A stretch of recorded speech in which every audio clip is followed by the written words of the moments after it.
Hey, Mrs. Roche, back here in the Mountain View Natural Area with another episode of The Poisonous and the Prickly.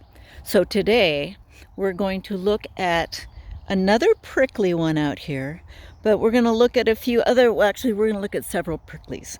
First, we're going to look at this one right here, which is another invader. You might recognize it. Think about in the wintertime, they have red berries. This is holly.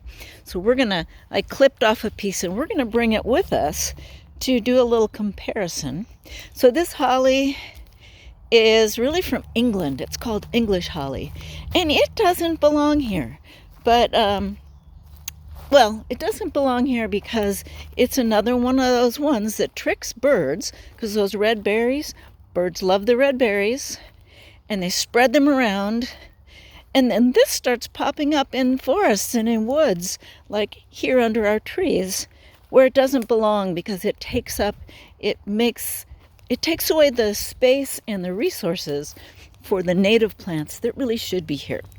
Okay, so now we're going to walk back out towards near where all that blackberry was, and we're going to find another one. Notice, so what's the difference between these pricklies and the blackberry pricklies? You probably can see it right now. The pricklies on the holly are leaf pricklies. Stems are smooth, but the leaves are ouchy. If you run into them kind of sideways, they hurt. I don't like putting my hand into a big holly patch or a holly bush. So there is another plant that looks like this, and you can often be confused and think it's holly, but it's not. Here it is. This is actually the state flower of Oregon, but it's got prickly leaves, and a lot of people think it's holly, but it's not. Now there's an old leaf, and if I were to grab it, my hands would say ouch. But the new little leaves, you can see that the prickles are growing, but they're so soft right now. They don't hurt at all. They don't hurt at all. They're soft, soft, soft. But they will get stiff, and the prickles will feel a little bit more like holly prickles. Now the holly ends up with those red berries that birds like. This plant has yellow flowers, and it is the state flower of the state of Oregon. Oregon grape. Now some of these had flowers just a few weeks ago, but I'm not seeing them now. There's some. Here's some of the berries that are starting. Birds love these berries too. So all of these plants, they've got the prickles, the adaptation to protect them from animals that are going to destroy the plant, but then they make berries that birds love, and the birds come and take them and spread them all around. All right, so holly and Oregon grape have pricklies on their leaves. I'm going to show you another plant that has prickles on the stem, like the blackberry. Look how pretty it is out here. Oh, butterfly. That looked like a painted lady. All right, so this is another one with prickly stems. Not nearly as many prickles as you'll find on the blackberry. They're much calmer, gentler prickles. But when they start I hear a frog. There we go, prickles. Now in the summer, you probably have cousins of this plant in your front yard, or someone you know might have them around their house. This is a rose plant, and you know that roses have thorns. Well, these have thorns too.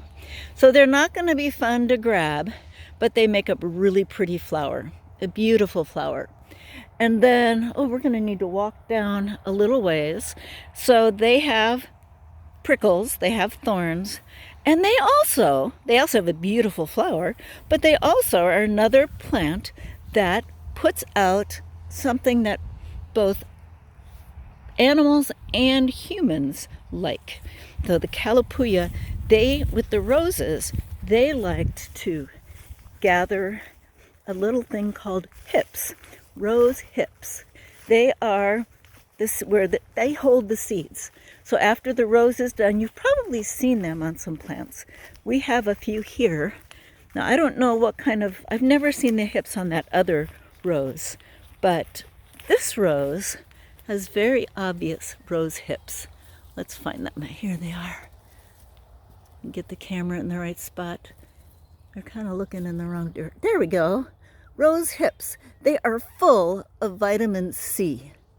In fact, in the old days, when people didn't have multivitamins to take, vitamin C was a way to prevent a disease called scurvy. And so people would, and Native Americans in all parts of America would look for these because it would help keep them from getting sick. And it helps, vitamin C is good for healing wounds and staying healthy. So we've got another plant with prickles for protection. And it's got tempting seeds, seed-carrying things, hips or berries to get the birds to spread them around. The roses don't grow with those big arching stems that spread them around, but they do a lot of growing from down in the ground. They will send out roots sideways, and those roots will sprout up with new roses. So the adaptations of these poisonous and prickly plants are just amazing. The pricklies, the fruits, the way they move around, you call it vegetative reproduction when they can spread out with things that are not seeds, and they call it not vegetative. I can't think of the word for it. That's got the seed reproduction, sexual reproduction. All right, so the poisonous and the prickly. I hope you've enjoyed our little visit to the wetlands. I think I'm going to go for a little more of a walk. Check this out. You know what these are, right? They're popping up all over the place. You're right, it's a camas. Have a great day, and I hope you can get outside and enjoy some of the beautiful sunshine.